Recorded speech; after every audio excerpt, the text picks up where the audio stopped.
Olá, muito boa noite para todo mundo. Quando a boiada chegou na beirada do Panema, uma siriema cantou na capoeira, fazendo a saudação para a comitiva estradeira do Terra Viva DBO na TV, que já descia para enfrentar a travessia.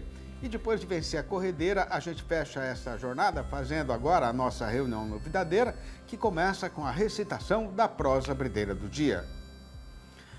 Aleluia, aleluia, aleluia. E conforme é nosso procedimento costumeiro, se a louvação está sendo repetida 3 vezes, é porque o caso que agora vai ser contado é de importância extraordinária para a pecuária brasileira. Tanto que na vendinha lá da freguesia até já acabou o estoque de rojão, porque está todo mundo se preparando para fazer uma grande comemoração. Pois então, o que tem para ser contado é que, depois de muitos e muitos anos de luta, finalmente está chegado o dia tão esperado em que o Brasil inteiro vai ser declarado oficialmente como área livre de aftosa sem vacinação pela OMSA, a Organização Mundial de Saúde Animal. O anúncio deve acontecer nesta quinta-feira, dia 29, em Paris, a capital da França, e vai marcar a conclusão de um rigoroso processo de avaliação técnica por parte dos cientistas e especialistas da instituição. De certo que os companheiros e companheiras boiadeiros têm perfeito conhecimento do significado e do tamanho da importância deste acontecimento, que vai mudar substanciosamente a posição atual do Brasil no mercado internacional. Em primeiro lugar, este reconhecimento que a gente vai receber deve finalmente abrir para a carne brasileira as porteiras de alguns dos países mais exigentes do mundo, que pagam os melhores preços da praça, mas que ainda continuam fechados debaixo do cadeado do protecionismo comercial disfarçado de prevenção sanitária, que proíbe a entrada do produto de gado vacinado. E ainda mais numa hora como esta de agora, com a oferta da proteína bovina apresentando um forte esmagrecimento e com a demanda crescente, vai ter muita gente que antes desfeiteava do nosso produto, querendo entrar na fila para garantir o seu abastecimento. Mas não vai ser só na questão econômica que o diploma de livre sem vacinação vai fazer uma revolução. E a decisão da OMSA também vai entrar para a história como o dia da glória e da nossa vitória contra a aftosa. Quando o Brasil começou esta guerra, há mais de 50 anos, muitos milhares dos fazendeiros e fazendeiras de hoje ainda estavam brincando de boizinho de sabugo e cavalinho de pau no quintal. Ou nem tinham nascido, né? Pois então, no álbum das nossas recordações, vão ficar as lembranças das gigantescas mobilizações nas campanhas de vacinação, do rodeio da boiada e do esforço da companheirada para dar conta da empreitada. Mas a comemoração vai ter só um dia de duração, porque a luta contra a febre desgracenta nunca vai acabar. E a questão agora é de prestar ainda mais atenção na prevenção, para não arriscar de deixar alguma fresta para esta assombração voltar, né? Com o capim indo já de seco para esturricado, na invernada a comida para o gado está chegando ao fim e lagarto verde já não está mais fazendo a travessia do pasto durante o dia para não virar refeição de gavião. O caso, então, para os companheiros e companheiras pecuaristas é de caprichar mais ainda no manejo das áreas para garantir uma boa recuperação lá na frente. E para adquirir informação de qualidade a respeito de como isso deve ser feito, a recomendação é de acompanhar e prestar atenção na nossa sessão sobre pastagens, hoje com a doutora Janaína Martuccello, zootecnista e colunista convidada aqui no Terra Viva DBO na TV.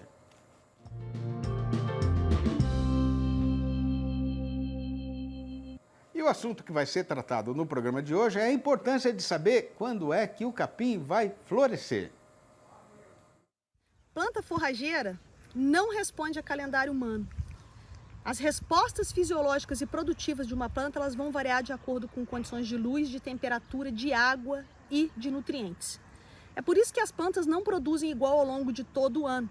Há uma diferença nessa produtividade. E é interessante a gente saber que cada planta forrageira vai ter uma época de florescimento, que muitas das vezes vai se sobrepor, mas algumas começam a florescer antes do período que há escassez de água, que há escassez de luminosidade e de temperatura, e essas são aquelas que nós chamamos de plantas precoces. E outras plantas forrageiras vão começar a florescer um pouco mais tarde, que é aquelas que a gente chama tardias, e vamos ter as intermediárias. Conhecer o ciclo de produção da planta forrageira na sua região é importante para que você diversifique suas áreas de pastagens e possa utilizar isso de forma adequada no seu planejamento forrageiro. Se você tem uma ou duas plantas na sua fazenda que florescem ao mesmo tempo, você vai diminuir muito a sua disponibilidade de forragem de qualidade durante esse período de florescimento. Por isso é importante que você tenha diferentes módulos, com plantas diferentes, para que você consiga distribuir melhor essa produção de forragem ao longo do ano. Não só em relação ao florescimento, mas também em relação aos períodos de água e seca. Por exemplo, plantas de braquiária tendem a apresentar uma melhor distribuição ao longo do ano, porque produzem mais no período da seca, um pouco mais do que plantas de pânico, porque as plantas de pânico sofrem muito mais com a seca. Então, é importante que a gente tenha esses diferentes módulos. Um exemplo aqui para vocês. Braquiária umidícola, já passou pelo seu período de florescimento. Ela já floresceu e agora eu tenho ela no seu estágio vegetativo. Então, eu poderia ter um módulo que a planta está com uma qualidade melhor sem estar na fase de florescimento. Um outro exemplo aqui para vocês, a piatã. Nesse momento ela está em franco florescimento, inclusive as sementes já amadureceram. Eu tenho aqui um material de baixa qualidade, com muita fibra, né, e muito material morto e pouca proteína. Então eu consigo agora trabalhar com essas plantas diferentes para melhorar a qualidade da dieta. Um outro exemplo, o nosso bom e velho capim gordura, que nem é mais uma planta utilizada nos nossos sistemas de produção, embora tenha segurado a bovinocultura de leite do Brasil por muito tempo. Essa é a época que ele ainda está na fase de emborrachamento, né? Então as inflorescências elas estão aqui ainda dentro do talo, abaixo da folha bandeira. Então se a gente for abrir aqui, nós vamos achar essas inflorescências aqui dentro.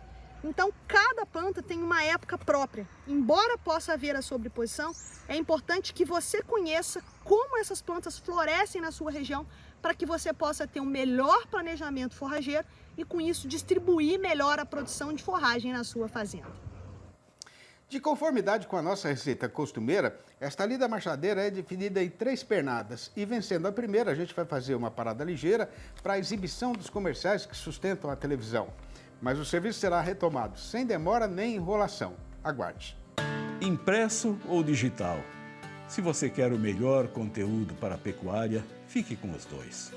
Tenha sempre seus exemplares da DBO à disposição, no escritório, na caminhonete ou ao alcance de seus colaboradores na fazenda. DBO é fonte de conhecimento, reportagens de campo, matérias, artigos e análises de mercado.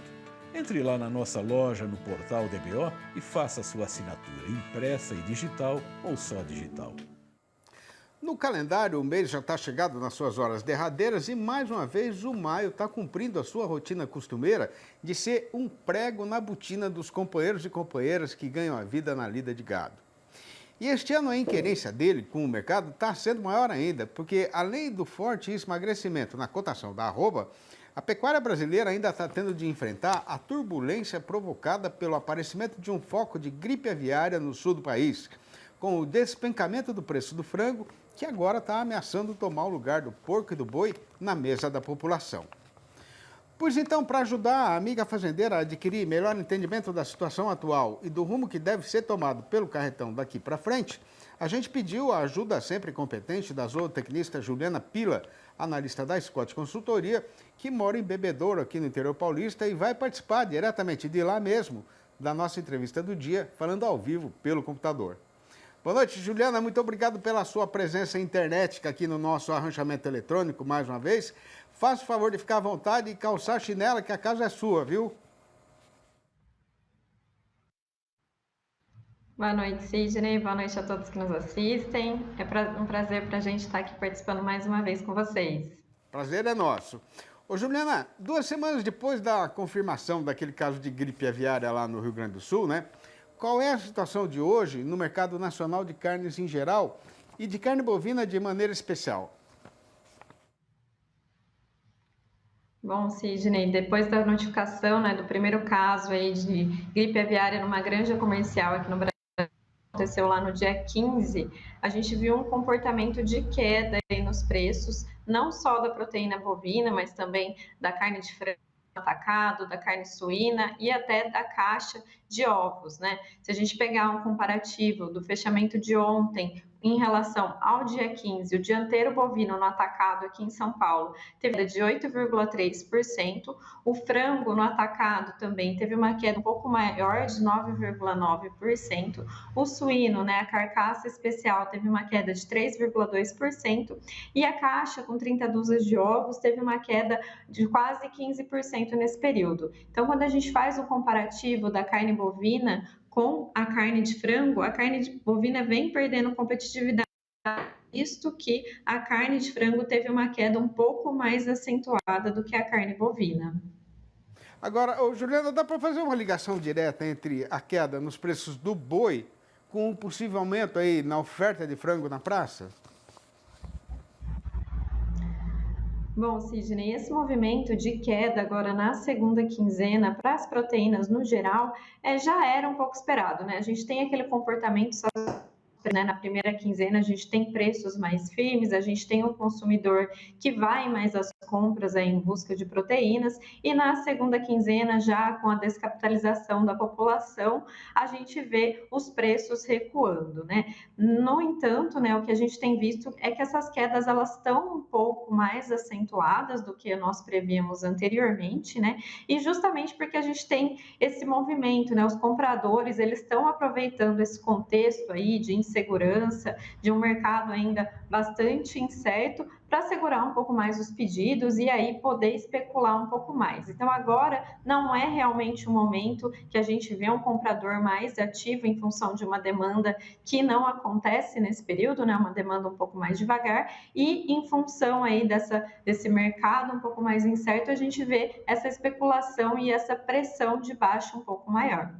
Quer dizer, resumindo um pouco o que você falou aí, né, Juliana? Por que o preço do boi sempre cai, então, em maio, na comparação com abril? É oferta e mais oferta e menos demanda, é isso? Isso, Sidney. A gente tem um incremento na oferta nesse período do ano, né? A gente vê aí o avançar do outono, as pastagens elas começam a secar e isso acaba tendo uma menor disponibilidade aí para manter esses animais no pasto, e em função disso a gente vê um incremento na oferta.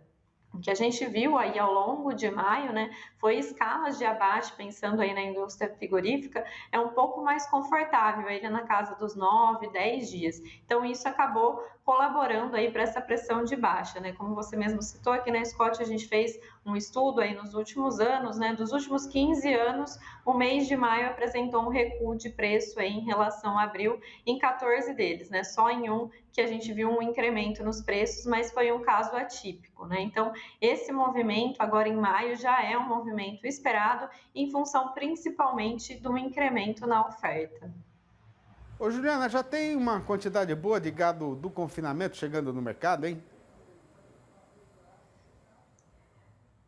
Bom, Sidney, a gente está vendo já uma movimentação de animais confinados chegando aí ao mercado, né? Mas o maior número a gente espera que seja lá para junho, julho, né? Nossa expectativa é que o incremento da oferta de animais confinados aconteça aí, os animais que foram confinados aí nesse primeiro giro, aconteçam mais em junho e julho. E aproveitando a deixa que a gente está falando de confinamento, né? Na semana que vem começa a nossa expedição, a 6ª edição do Confina Brasil. Então, já fica o convite aí para o pessoal acompanhar as redes sociais, @Confina Brasil, que a gente vai estar detalhando tudo que está acontecendo aí nas viagens e nessa expedição. Muito interessante esse trabalho do Confina Brasil, viu, Juliana? Está recomendado. Bom, ô Juliana, a gente estava falando agora há pouco, né, que o Brasil deve conseguir, nesta quinta-feira, dia 29, o reconhecimento internacional como área livre de febre aftosa sem vacinação. Dá para esperar uma grande revolução na pecuária brasileira daqui para frente?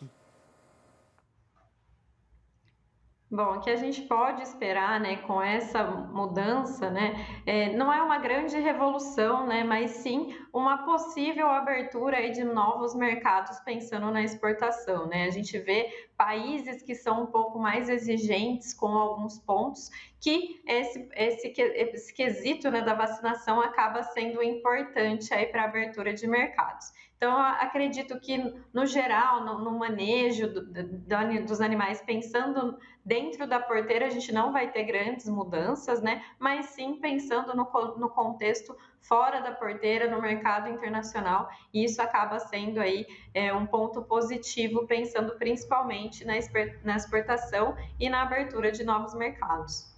Muito bom. Juliana, evidentemente que agora a gente vai acompanhar, né, e vai tentar ver aí o que vai acontecer a partir desse reconhecimento internacional, que é extremamente importante para o país, né? E a gente conta sempre com a ajuda de vocês para ajudar a gente a entender o rumo que o carretão vai tomar no mercado. Obrigado, viu, Juliana? Abração para você, abraço para todo mundo da Scott aí, até a próxima. Eu é que agradeço. Mais uma vez, a Scott Consultoria está sempre à disposição. Muito obrigado.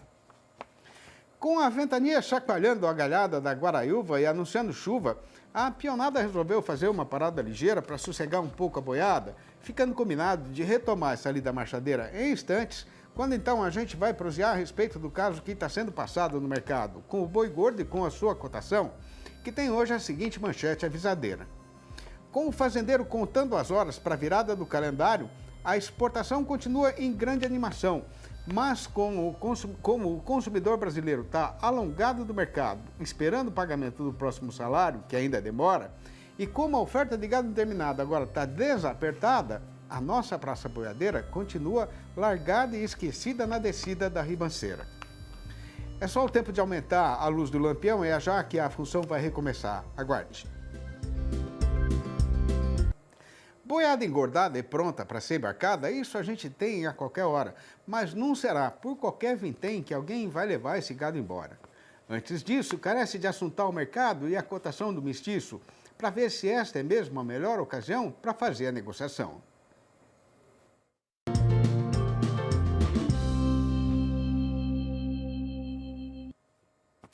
Aqui na nossa comitiva, ninguém nunca vai ter a pretensão de ensinar o vigário a rezar o Padre Nosso ou a recitar o Rosário. Mas na vida e na lida tem coisa que é bom de vez em quando fazer uma recordação. Como é o caso do ponto em que a gente está agora no calendário e de qual é a sua significância para o nosso mercado pecuário. Pois então, conforme é da sabedência geral de todo mundo que faz parte da nossa audiência, nesta época do ano os dias ficam mais curtos, o tempo fica mais seco, e o capim já está sofrendo por causa da baixa umidade e da pouca luminosidade, né?